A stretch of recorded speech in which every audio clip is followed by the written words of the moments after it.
Hi, everyone. My name is Gunjan Syal. I'm Transformation Executive at Emerald Technology Grouping. I offer clients strategy, governance, and program management services on their transformations.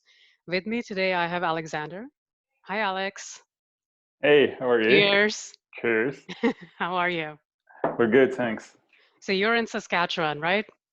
Correct. Yes, at the moment. Yes. So why don't you introduce yourself, please?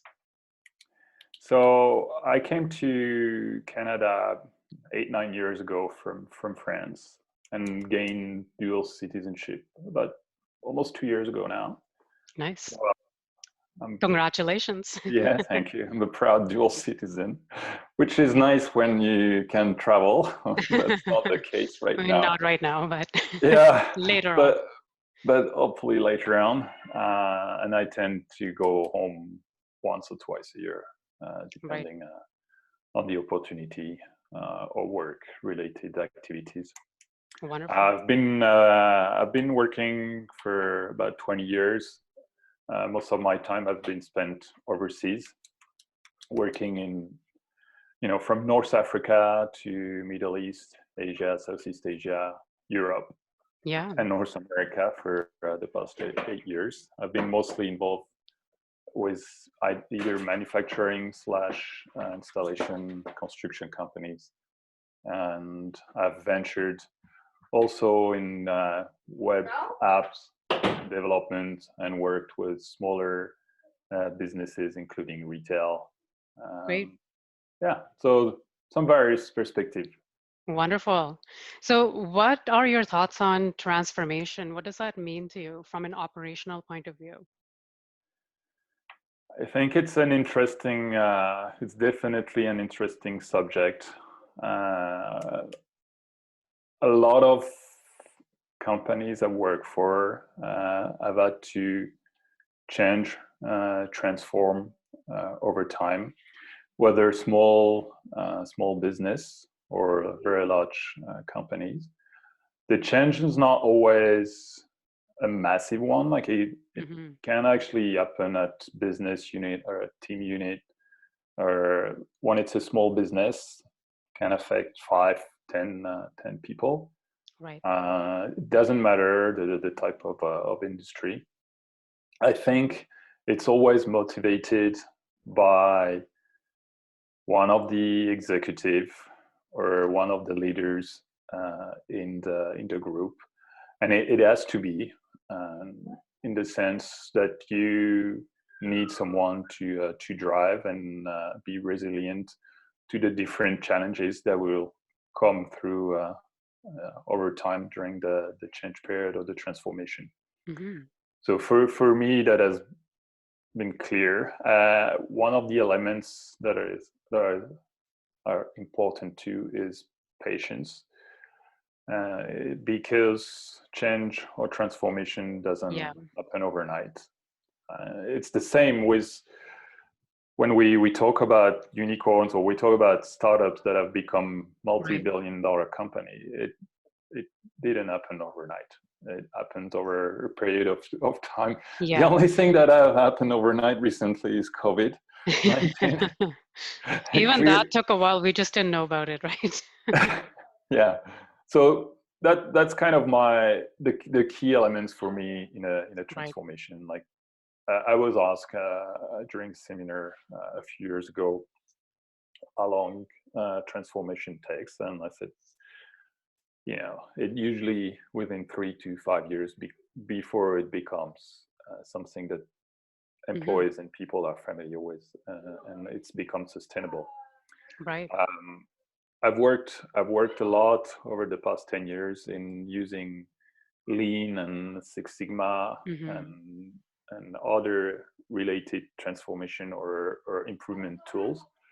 And clearly, yeah, it's you know people need to become familiar. It needs to Hmm. start small, become more and more familiar with the lean startup, with the MVP, minimum viable Hmm. product, however, whatever people want to call it. Uh, this is a key. This is another key element. Like prove that something works, Right. and when it does, then it's much easier for people to buy in, gain traction, move forward, expand, and become a multi-billion-dollar company.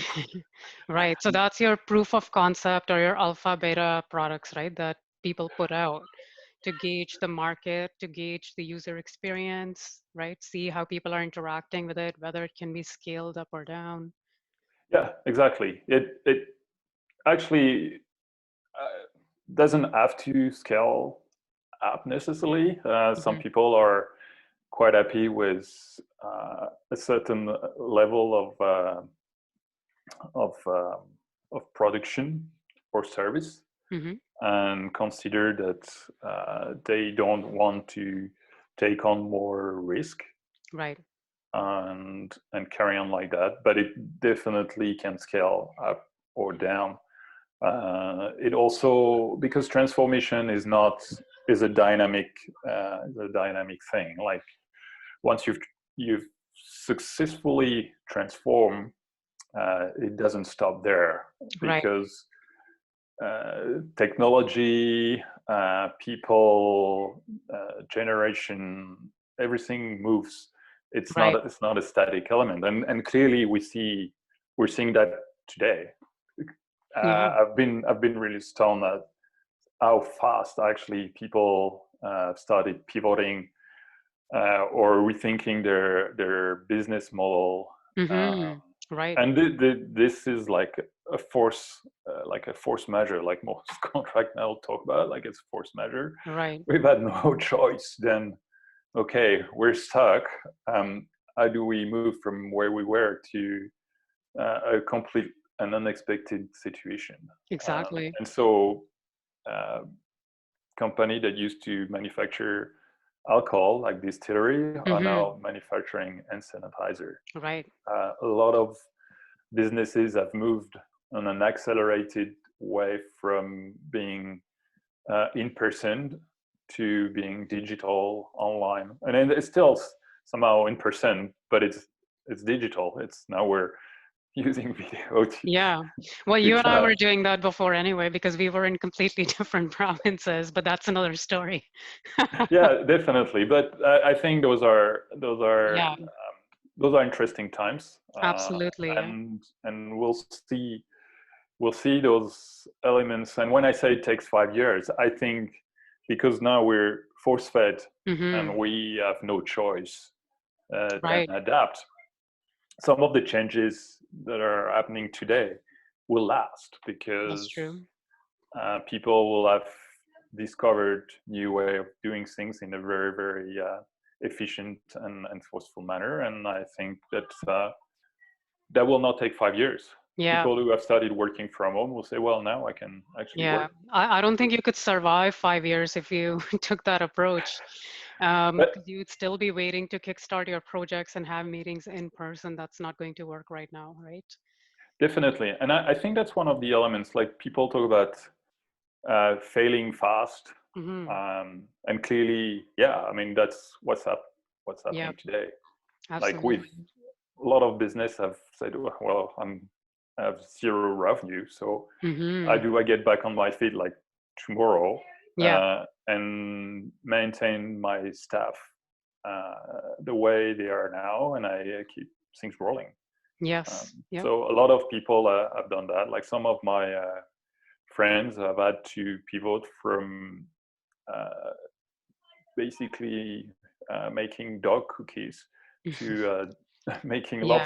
loaf of bread. So there are a Yep. couple of advantages. Yeah, they've been able to maintain their staff, but they've also been able to answer a clear need uh, Right. for the current market.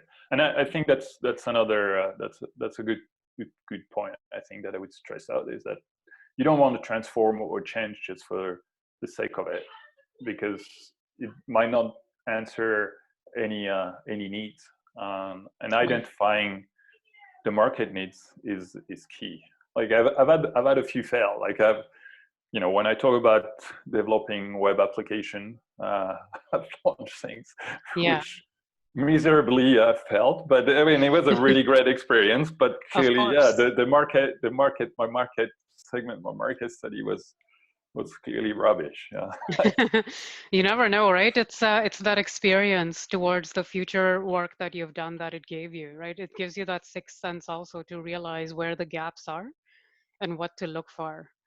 Yes, I So, agree from with an that. operational standpoint, what advice would you have for people to keep things in mind when they're transforming? How to assure operational excellence at the end of it? Um, I would I would insist on communication, Hmm. and I think we're seeing that today.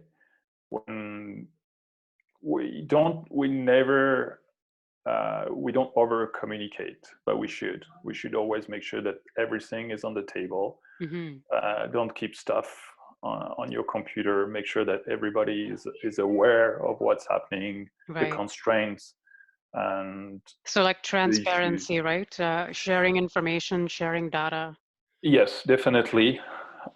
Make sure that you speak with uh, you keep talking to your customer Hmm. and your clients, so you understand clearly what they say and what they don't say. Also, like, because so often the the information is in the unsaid rather than what they express.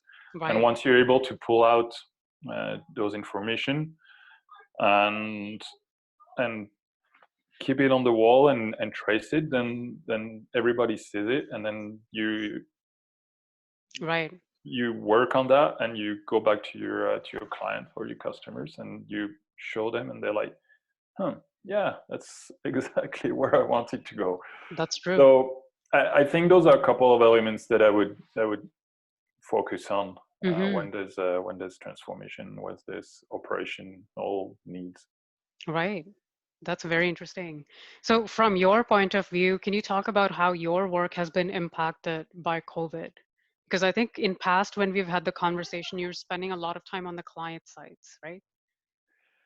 Yeah. So let's say we have a client and we have companies that are Hmm. also working for us, so we're somewhat in the middle. um, I think the biggest thing for us is managing different time zones, Right.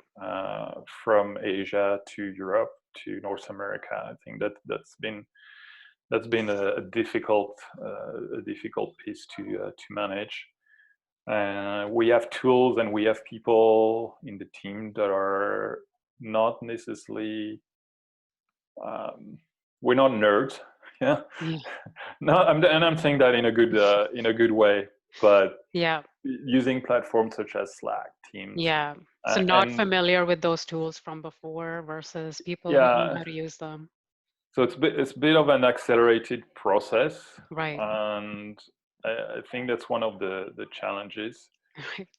Obviously, one of the key elements for us is the ever-changing uh, elements of information Hmm. from the provincial or the federal government that we have to deal with. Yeah, and Um, that's because your clients are impacted by the regulations, right? yeah, Particularly currently. yeah, and we are, because there's a lot of people that are moving Right. in and out. So there's a lot of travel that's used to be Right. required, and now there's clearly like non-essential Right. and essential. That's right. So but it's a challenge, because even the people that are deemed essential, they're faced with the same Right. environment. And I'm not we're not in the healthcare, but I can totally understand Right. type of challenges that those guys faced, in addition to being the front line, Right. which is not our case. We're not in that situation, but I can relate somehow to some of the Hmm. challenges that those guys are Right. facing. And you personally have been working fully remotely at this point, right? Yeah, at this point, I've been working remote. That might change in the quite near future, because work has not actually slowed down Hmm. for us. Okay. But we've had some people that had to go back to Europe, Right. and so the workload remains. Yeah. No, I And understand. we need some people to be hands-on and work. So Yeah. yeah, So that's where the definition of essential versus non-essential yeah, comes in, and close keep an eye on those type of things. yeah. Having said that, uh, we're working with an accounting firm, and Hmm. it's kind of a. I mean, she was conversation we had yesterday was a little bit on the jokey side, but she said no, we still go to our office, but we've always practiced physical distancing. So I think that's. Right. She said we're fine. Yeah. Um, That's but good. yeah, yeah, Yeah. it's So it, definitely interesting times.